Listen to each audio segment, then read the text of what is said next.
A little over a year ago, I started learning game development using Godot. Since then, I've made a bunch of fun projects and I've learned so much along the way. So in this video, I'll take you through my game development journey so far, everything I've built, what I've learned, and the progress I've made. First, just a little background. Going into this year, I was almost entirely new to game development, but I do have quite a bit of general programming experience. I first started learning to code over 10 years ago now, and back then I actually did a couple small game projects, which I've actually managed to find some footage for. But aside from some more recent experiments with procedural terrain, I hadn't touched anything related to game development since then. So even with my programming experience, getting into game development felt like exploring a whole new world. But I had so many ideas for fun projects, and I was really excited to learn.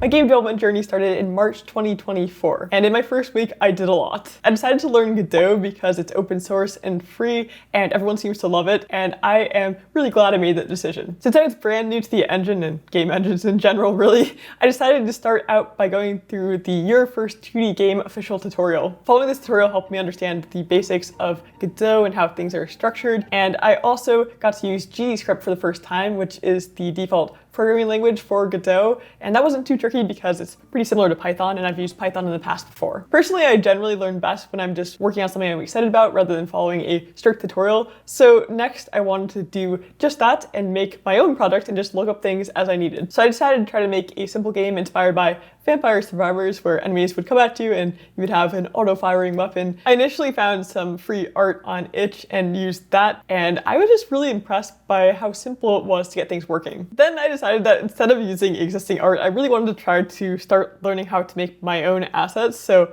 I got a sprite and I tried making some pixel art for the first time. I ended up making a character and an enemy inspired by the existing one, and I put those in the game. This wasn't the best art, but it was a good starting place. This week I also decided to try to replicate a project I had done previously, procedural terrain, just because I knew how to do it already outside of a game engine, and I wanted to see how it could work in Godot as well. And then I decided I wanted to do something a bit more complicated, a 2D platformer with combat. I did download some existing art again for this to make it faster to get started. I ended up learning quite a few important things from this very small project. How to handle more complex animations, how to handle players attacking enemies, basic particle effects, how to do physics, and just making a more complicated player controller.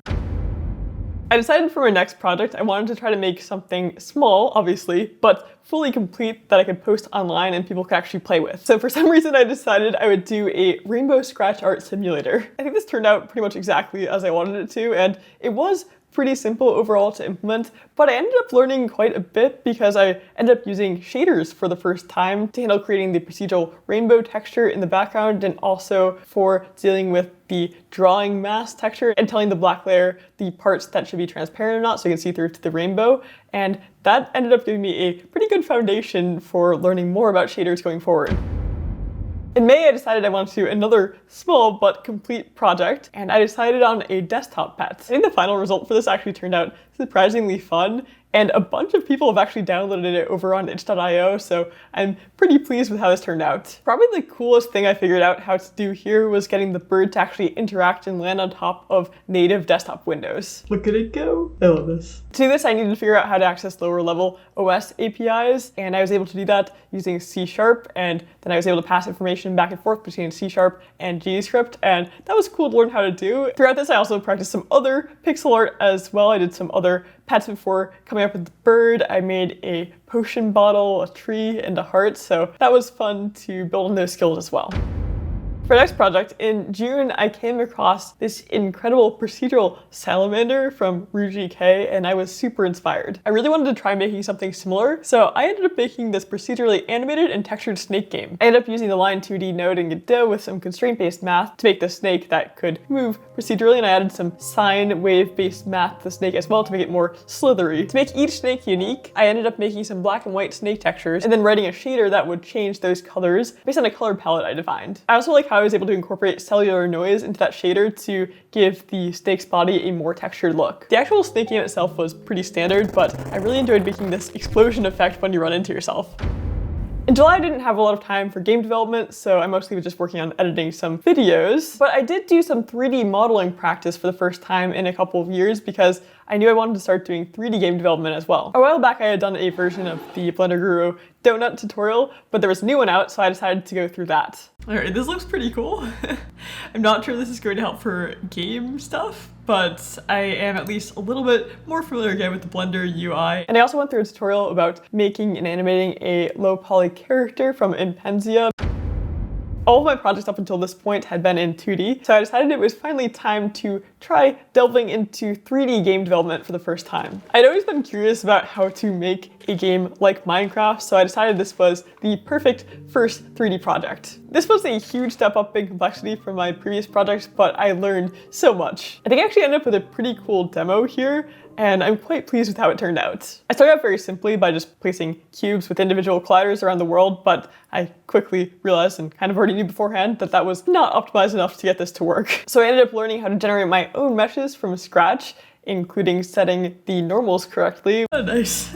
It's working. And optimizing it to only show faces that weren't connected to other cubes in the world. I also had to figure out how to actually apply textures to the faces of my generated mesh. Initially, I was trying to use a texture atlas, but that resulted in weird green glow in the distance because of bitmap-based texture blending. So I learned about texture 2D arrays, and I had to figure out how to actually use those instead. That was a lot of work, but no more green tint. It was also my first time working with threading in Godot. I had to do that, otherwise the game would be super laggy because as you're moving, the world generates in and that would just lag the player's movement, and I didn't want that. This bird that follows you around was also my first 3D character I actually made completely from scratch, and I also rigged and animated it. It's a little creepy, but I was proud that I got it working.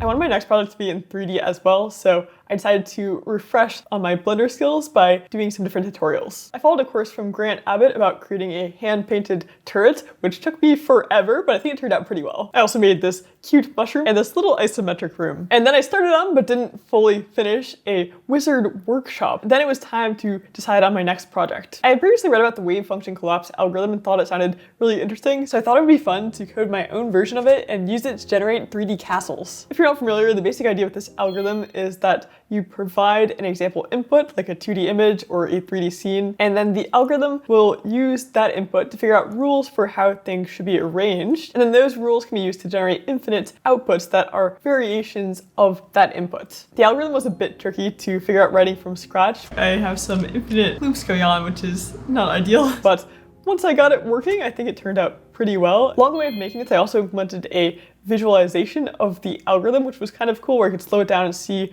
what decisions it was making in real time as it generated the scenes, and I think that ended up being pretty useful. I also did a bunch more 3D modeling practice, making all of the castle tiles and the little animated birds that fly around. I'm also happy with these particle effects I made when the castle is generating and destructing. I think it looks fun, and I like the swaying grass as well. In the end, I think I came up with a pretty fun demonstration of this algorithm and how it can be used, and I'm happy with the little polishing touches I added.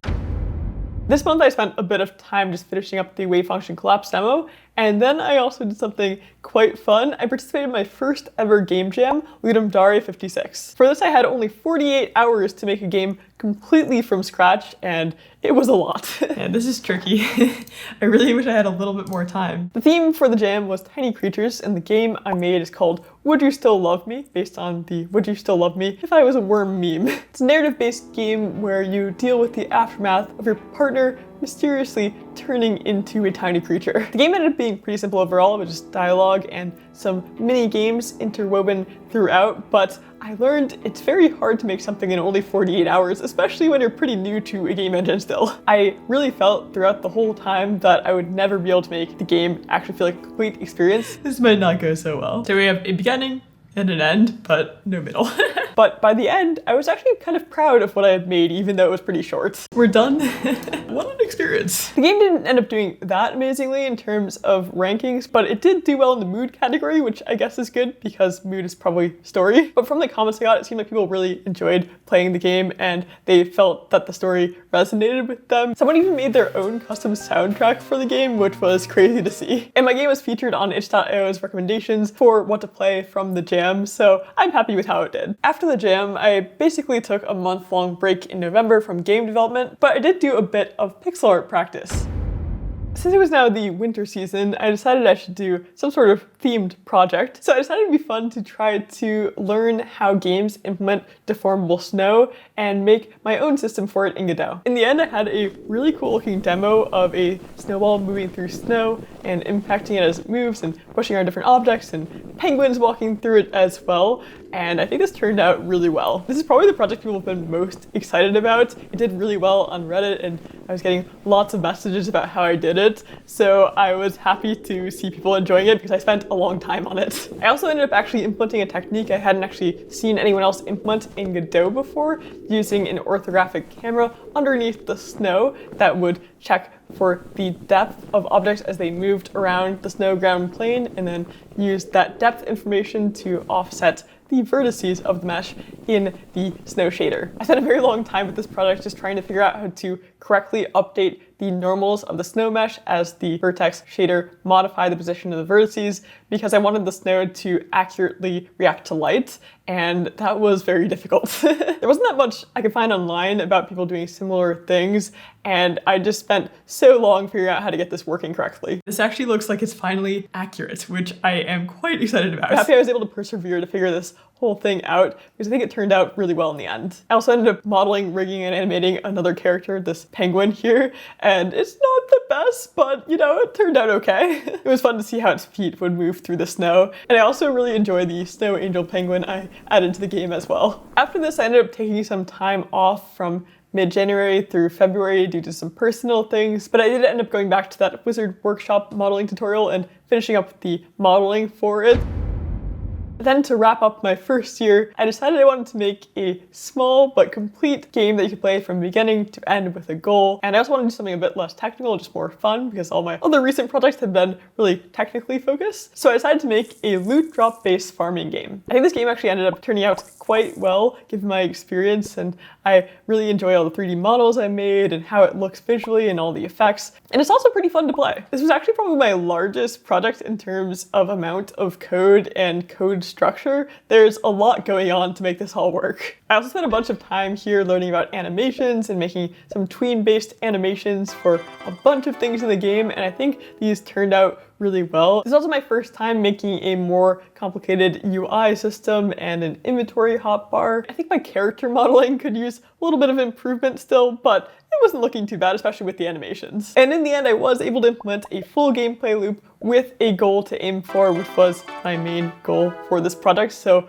I think I did pretty well. So that's everything I did in my first year of learning game development in Godot. I think comparing where I first started to my most recent project, I can see that I've made a ton of progress over this year, and I'm so happy I stuck with it. I definitely still have a long way to go. I'd love to improve my art skills, my game design skills, and just learn more about game development in general. But I think I have a really solid starting foundation now from everything I did this past year. My plan for now is to keep working on different small projects and taking them through all stages from prototyping to polishing and publishing, because I think that doing that and really seeing a project all the way through has helped me a lot with my game development skills, and I think it will continue to do so. I think the beautiful thing about game development is that it encompasses so many different areas and skills that there is always more to learn, and I'm excited to be just getting started. If you'd like an in-depth look into how I actually made any of the projects I talked about in this video, I released very detailed devlogs for each one, so please go check those out. And also, if you'd like to support the channel and also get access to all the source code for all of the projects I mentioned